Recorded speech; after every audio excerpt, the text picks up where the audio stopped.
setelah melihat makanan-makanan tadi, aku menjadi lapar. Tapi iya. nih, ngomong-ngomong soal makanan nih, Dokter Vito. Ya. Hati-hati orang yang gangguan lambung itu, terutama kalau seandainya telat makan. Tunggu dulu. Ngomong soal makanan tidak lengkap tanpa Dokter Ida, spesialis gizi klinik konsultan yang hadir bersama kita hari ini. Halo Dokter Ida. Apa kabar? Justru inilah yang kita harus membahas fakta atau mitosnya, karena banyak sekali beredar kan, banyak juga kan orang yang punya masalah lambung kan. Iya, Anda juga benar. mungkin salah satunya kan. Nah, langsung aja kita bahas nih sekarang kalau gitu.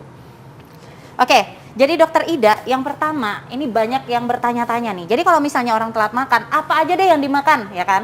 Terutama roti dan susu, ya kan? Ini fakta atau mitos, hindari konsumsi roti dan susu, terutama untuk orang dengan gangguan MAH. Fakta atau mitos? Ya, ini adalah fakta. Fakta. Nah, bingung Malah pasti, harus kan? dihindari ya, nggak boleh Nah. langsung dimakan gitu ya? Bukan, jadi gini, kalau kita bicara mengenai sakit MAH, sering sekali kan keluhannya kadang perutnya kembung, terus nyeri di abdomen, ya, rasanya begah dan sebagainya.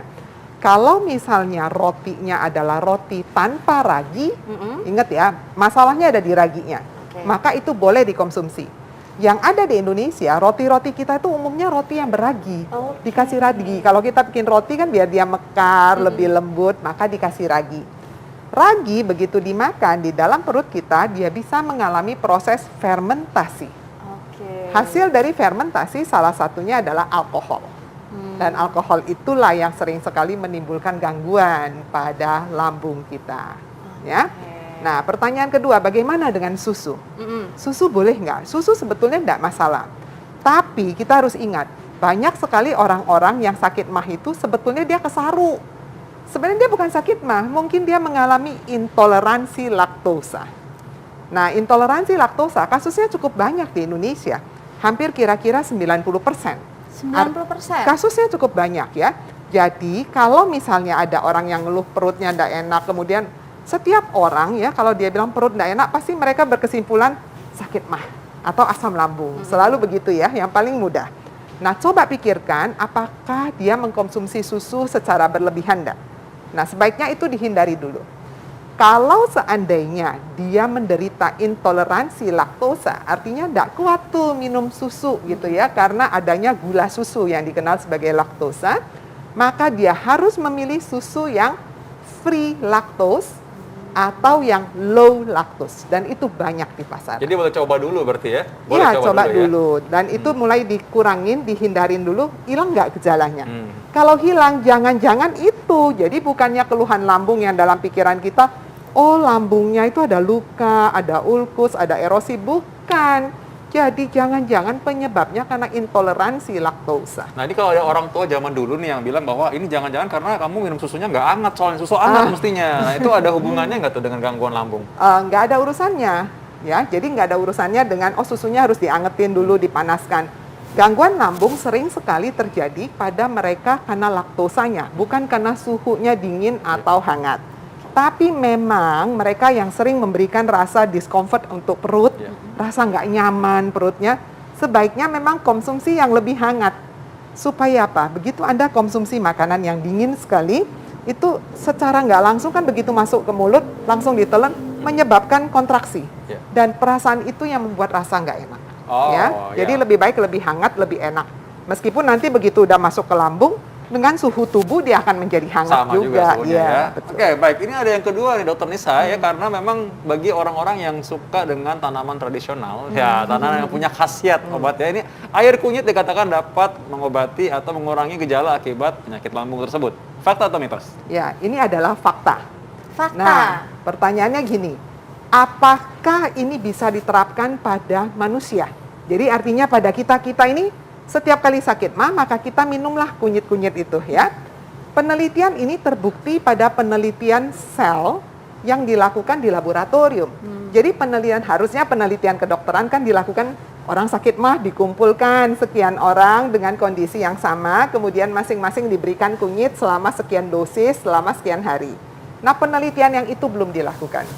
Tapi kalau diambil sel dari sel epitel lambungnya, kemudian diberikan kondisi dengan asam lambung dan segala macam seperti kondisi sesungguhnya, maka kunyit ini memberikan manfaat. Oke, nah ngomong-ngomong nih dok, ini ada makanan-makanan yang kelihatannya enak-enak banget ya Kak Vito ya. Tapi apakah ini baik atau tidak untuk kesehatan lambung? Kita akan bahas sesaat lagi, tetap di Hidup Sehat. Nah, jadi kadang-kadang orang jadi bingung, makan apa dong? Ini nggak boleh, itu nggak boleh. Nah, kali itu kita sekarang bahas makanan yang ada di meja aja. Kita Oke. syukuri dan kita bahas dulu. Tapi, baik Dokter Ida, ini di depan kita ada berbagai makanan yang mungkin sangat sering kita konsumsi ya. Nasi lah misalnya. Dari nasi dulu dok. Ini gimana nih nasi dok? Ini nasi tim dengan ada potongan dagingnya kecil-kecil, ada kecap sedikit ya. Ya. Jadi lapar ya. Dibahas itunya. Ya, baik. Ini secara umum apakah ini kan biasanya kalau orang lagi sakit, biasanya udah lah makan nasi tim aja gitu Iya, ya. betul. Nah, memang harus nasi tim ya. Nggak harus sih sebetulnya, cuman Iya. aneh kan? Iya. Kalau zaman dulu kita masuk rumah sakit, begitu ada pasien ada gigi, nggak ada gigi, pasiennya sehat, sehat tanda kutip ya, pasiennya tidak tiduran dan sebagainya, yang keluar selalu menunya adalah bubur atau nasi lembek, selalu Betul, gitu ya. iya. Sampai ada pasien yang nggak mau makan. Oh. Saya kan nggak sakit dok, Oh, saya gitu mau ya. operasi usus buntu misalnya, cuman seperti itu atau amandel. Nah, ada hal seperti itu. Pada kondisi sakit MAH ya, sebetulnya memang kita diminta untuk mengunyah makanan lebih halus sehingga makanan nanti masuk ke saluran cerna kita, ke lambung sudah menjadi lebih halus sehingga pekerjaan si lambung menjadi lebih ringan. Oke. Nah, biasanya dikonotasikan sebagai makanan yang lembek, entah bubur, entah nasi lembek dan sebagainya. Sebetulnya selama pasiennya mampu mengunyah secara halus, kan kita kalau ngunyah harus berapa kali? Sekali makan. Antara 30 kalian kan dokter gigi kan? Nah, oleh karena itu selama kita ngunyahnya benar dan halus sebetulnya enggak masalah, tidak perlu harus ini juga. Tapi kalau misalnya biasa udah makan yang nggak enak, jadi males ngunyah-ngunyah langsung telan ya, kita boleh menggunakan yang lebih lembek, entah bubur atau nasi lembek boleh. Nah, jadi memang kadang-kadang karena nasi tim ini identik dengan orang sakit. Kalau kita makan nasi tim dikira kamu sakit gitu. Iya, betul. Memang kalau orang-orang yang punya sakit tertentu kan lemas sekali ya. Orang yang punya penyakit jantung juga makan aja sesek. Jadi supaya mengurangi effort dia atau usaha dia Iya. untuk makan, diberilah yang lembek tadi ya. Betul. Oke, nah selanjutnya nih dok, ini ada sayur-sayuran, ini ada wortel dan juga Jagung muda. ya. Nah, ini gimana nih dok untuk orang Ya. dengan sakit MAH? Jadi boleh ya, intinya gini, meskipun dia sakit MAH, kalau dia sakit MAH kan bukan berarti tubuhnya tidak mampu menyerap. Ya, problemnya adalah dia setiap kali makan, kalau dalam porsi yang besar, dia rasanya tidak nyaman. Untuk perutnya yang sakit, yang kembung, yang sendawa banyak ya, rasanya begah, itu masalahnya. Jadi untuk mengurangi masalah itu, kita boleh memberikan porsi yang small. Oke. Kecil-kecil tapi sering. Jangan sekaligus diregang. Makin dilakukan peregangan sekaligus makan, maka makin sakit, makin nggak karuan. Nah pertanyaannya, makanannya apa aja sih? Intinya adalah makanan dengan gizi seimbang, tetap harus ada. Jadi karbohidrat bisa diwakilkan dengan nasi. Kalau mau bikin nasi putih monggo aja, mau bikin nasi tim juga boleh. Cuman harus diingat, kalau bikin nasi tim sering sekali minyaknya banyak di atas.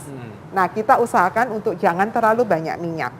Pertanyaannya kenapa minyaknya nggak boleh terlalu banyak? Minyak begitu kita konsumsi sampai di lambung, dia akan lama di situ. Akibatnya pengosongan lambung menjadi lebih lambat. Pengosongan lambung yang lebih lambat itu akan menimbulkan rasa yang kenyang berlama-lama dan juga menimbulkan rasa begah buat mereka yang lagi ada iritasi di lambungnya. Oleh karena itu kita minta untuk kurangi lemaknya. Jadi kalau saya disuruh milih, mending nasi putih atau nasi seperti ini, pasti saya milihnya nasi putih. Nah, karena tadi ya lemak itu tadi bikin Lemak. kayak lambungnya kerja terus gitu. Ya, dia makanannya terus di sana. Jadi pengosongan lambungnya menjadi lebih lambat. Ya, itu masalahnya. Kalau makan karbohidrat pastinya harus ada protein dong. Ya. Nah, protein yang tanpa ada manipulasi dengan lemak tinggi ya paling gampang adalah telur direbus. Oh, telur ya ini telur Ya. rebus nih. Ini juga gampang cara masaknya. Ya, Saya juga betul. kayaknya bisa nih masak telur dong. Ya kalau telur ya. Nah, tapi telur ini kan katanya kan orang kan kadang-kadang mungkin ada yang masak setengah matang gitu. Ya. Itu ada pengaruh nggak sih buat orang yang punya MAH gitu, sakit lambung gitu? Harus diingat kalau masak telur yang boleh setengah matang adalah kuningnya. Putih tidak boleh setengah matang. Orang sering sekali salah ya, putihnya juga kadang-kadang setengah matang dicampurin apa itu ya, madu apa segala macam ya. Iya. Enggak seperti itu. Jadi putih harus matang. Kenapa? Putih yang setengah matang itu mengandung zat namanya avidin. zat afidin dalam tubuh kita bisa merusak metabolisme vitamin B. Padahal untuk mendapatkan energi yang cukup, kita butuh vitamin B. Ya, jadi makanya jangan setengah matang, yang setengah matang hanya kuningnya aja. Nah, Oke. kadang-kadang kalau ya kuning ini kan karena memang ya orang takut kolesterol tinggi ya. Kuningnya dibuang, sayang banget padahal ya. Ya udah, kuningnya dibuang sama dia terus akhirnya makan putihnya aja. Nah, tapi secara umum gimana tuh maksudnya untuk orang penderita sakit lambung kan? Iya, orang sakit lambung kuning telur boleh dikonsumsi. Pertanyaannya kalau dia sakit lambung ditambah kolesterolnya tinggi. Nah, kuning telurnya boleh enggak? Oleh WHO masih diizinkan untuk mengkonsumsi kuning telur bagi mereka yang kolesterolnya tinggi seminggu 2-3 kali. Jadi kolesterol masih diizinkan kurang dari 200 mg per hari. Ya, meskipun dia kolesterolnya tinggi. Nah, Dokter Vito pasti tahu lah, dokter spesialis jantung. Kirain cuma boleh liatin telurnya terus diciumin aja baunya ya, kuningnya ya, masih bisa. Iya, masih bisa. Iya. Oke. Baik, ini yang lain lagi ada sayur ya kan, sayur Iya. kan harusnya kan makanan paling sehat. Iya. Nah, ini tadi kalau mengenai masalah lambung ini, apakah semua sayur aman dikonsumsi termasuk sayur depan kita ini sekarang? Ya, sayur yang di depan kita ini aman dikonsumsi. Makanya kenapa di rumah sakit sayur-sayur seperti ini sering sekali keluar ya dalam menu rumah sakit, termasuk buncis salah satunya ya. Nah, sayur yang harus dihindari adalah sayur yang di dalam perut kita. Begitu kita punya, kan ada orang-orang tertentu yang kalau makan ubi orang suka bilang jadi flatulen. Oh iya iya. Perutnya lebih kembung, buang anginnya lebih banyak. Nah, artinya sayur-sayuran yang banyak membentuk gas. Biasanya itu dari golongan umbi-umbian, ya. Contohnya ubi, ya, ubi Cilembu yang dari Bandung, warnanya apa itu ya. Kemudian lobak. Nah, bentuk-bentuk sayuran yang seperti cauliflower, kayak kembang-kembang, brokoli, kembang kol, sayur nangka juga termasuk ya. Jadi sayur-sayuran yang memproduksi banyak gas pada orang tertentu, tidak semua orang ya, sangat individual. Tapi secara umum maka kita hindarin. Kalau dia lagi kondisi akut, lagi sakit, sebaiknya jangan dikasih dulu. Nah, tadi kan Dokter Ida tadi juga sudah bilang ya bahwa kalau misalkan lambung tadi itu teregang, maka itulah muncul rasa nggak nyaman dan nggak enak. Yang Betul. orang langsung berkonotasi, oh ini lambung nih pasti nih, lambung mah nih muncul gitu ya. Iya, betul sekali. Nah, kalau gitu ya tadi ya yang aman sebenarnya justru makanan rumah sakit itu memang kelihatannya begitu tapi memang aman, makanya sering keluar makanya menu itu ya. Ayo, oke. Ya. Oke. Nah, ini perlu direview juga buat masyarakat nih. Tadi apa aja yang nggak boleh jenis sayurannya tadi, Dok? Ada Yang kembang-kembang tadi. Kembang-kembang. Ya. Nah, Ya, ya seperti nah, brokoli, brokoli, kembang kembang kol yang banyak bentuk gas. Kemudian yang dari umbi-umbi seperti lobak ya, sayur lobak, kemudian ubi-ubian ya, tales. Pada orang tertentu kan kadang kalau makan tuh perutnya nggak enak, langsung banyak gasnya. Iya, Nah, benar seperti itu ya. Nah, nih ada juga nih, Dok, pertanyaan dari masyarakat. Kalau ketan gimana tuh, Dok? Ya. Katanya nggak boleh banget buat orang mah atau gangguan lambung. Ya, jawabannya itu benar sebetulnya ya. Tapi tidak semua orang, karena makanya sekarang kita selalu mengenal yang namanya personalized nutrition. Jadi nutrisi yang diberikan secara individual. Tapi secara umum memang kita selalu menghindari untuk pemberian si ketan. Kenapa? Ketan itu begitu kita makan di dalam tubuh kita, dia membutuhkan enzim yang lebih banyak, kerja yang lebih capek untuk memecah dia, akhirnya bisa diserap. Nah, kerja itulah yang kita hindarin. Pastinya kalau kita bicara untuk kerja lebih capek, untuk pemotongan rantai-rantainya, artinya semua enzim pencernaan akan dikeluarkan kan di situ. Dan kita tahu yang namanya gaster, lambung dengan usus 12 jari, duodenum dan sebagainya, di sana tempat pengeluaran dari enzimnya. Makanya semuanya harus tetap semangka. Ngomong semangka Gimana gimana? kalau semangka? Semangka gimana? Jadi ingat ya, semangka gimana? Semangka itu kan soalnya kan sekarang ya terus terang aja, semangka itu adalah buah yang cukup favorit bagi banyak orang ya. Banyak airnya, udah gitu ya manis lagi ya. Ya itu gimana ya? Semangka boleh diberikan, dan semangka itu kaya likopen ya, antioksidan. Oh, likopen nih favoritnya Dokter Ida. Iya. Gitu. Kalau yang sering misalkan hidup sehat pasti tahu nih likopen ya. Ya, likopen itu antioksidan yang kekuatannya sampai 40 kali beta karoten dan 10 kali vitamin E. Jadi kekuatannya tinggi sekali, boleh aja diberikan, tapi sering sekali kita gini. Kalau makan semangka itu seringnya di jus dikasih es. Nah, di jus gitu, dia tinggal minumin airnya mungkin ya. Nah, sebaiknya kalau kita ada gangguan mah, nggak usah pakein esnya. Ya, tadi saya bilang supaya dia tidak kontraksi, terlalu dingin. Meskipun di dalam perut nanti sama suhunya dengan suhu tubuh kita, gitu ya. Jadi sebaiknya dimakan potongan aja, kunyahnya lebih lama, itu jauh lebih bermanfaat. Oke, nah ini terakhir nih dok, banyak juga Indonesia kan identik dengan makanan yang pedas, spicy ya. Itu gimana dok? Boleh nggak? Dan bagaimana tipsnya dok untuk Ya. makanan pedas ini sendiri? Gini, kalau saya meresepkan pasien di rumah sakit dengan sakit lambung, saya selalu akan tulis makanan tidak merangsang. Nah, pasti bingung kan ya, tidak merangsang apa gitu. Maksudnya makanan-makanan atau bumbu-bumbu yang diberikan itu tidak merangsang terjadinya pengeluaran asam lambung yang berlebihan. Nah, salah satu yang bisa ikut merangsang pengeluaran asam lambung dan enzim-enzim secara berlebihan adalah cabai. Cabai, lada, kemudian asam cuka, ya seperti itu sebaiknya dihindarin. Jadi kalau kita menggunakan istilah tidak merangsang, nah bagian dapur sudah mengerti apa yang dimaksudkan. Oke, baik, ini ingat ya, makan kalau makannya sekarang orang banyak mungkin ya menjadi teman sehari-hari kalau begadang tuh makan mungkin mie, apalagi mie instan ya. Itu juga orang suka bilang kan, wah ini bahaya buat lambung nih, buat emah gitu ya. Karena gini, kalau mie itu zaman dulu loh ya, orang kalau bikin mie itu suka dikasih air abu tuh loh, pernah dengar nggak? Iya, iya, zaman dulu banget. Zaman Dokter dulu. Nisa belum lahir. Iya. Jadi mereka bikin mie itu selalu dikasih air abu supaya warnanya menjadi lebih kuning dan lebih garing bakminya, tujuannya itu. Dan ternyata air abu seperti ini yang sering sekali membuat lambung kita menjadi tidak enak karena isinya tuh asam sebetulnya. Jadi kalau mie yang sekarang, mereka buatnya kan nggak seperti itu. Mereka dari tepung dengan teknologi yang demikian canggihnya, tapi mereka tetap goreng ya. Kemudian mereka apalagi dicuci seperti itu ya. Dan itu kalau ditanya ke saya, boleh nggak? Sebetulnya boleh, sebagai pengganti nasi ya. Tapi ingat, sering sekali kita makan mie instan itu aksesorisnya banyak banget ya. Kasihin cabai, kan ada cabainya. Ya, Nah, makan. cabai itu nggak boleh.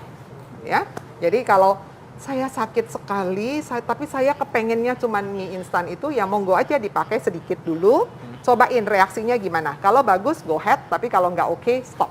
Oh, jangan dirangsang-rangsang ya kalau misalkan lambung Iya. kita supaya tidak mengakibatkan perut kita menjadi sakit ya. Terima kasih Dokter Ida. Terima Terima kasih, kasih, Dok. Kita Pak. bisa belajar sekarang bagaimana cara kita makan juga aman, karena makanan itu bukan sekedar makan, tapi makan itu untuk kesehatan. Ya. Ya, Iya. benar banget. Kita kembali lagi dengan informasi kesehatan lainnya. Tetap bersama kami di Hidup Sehat.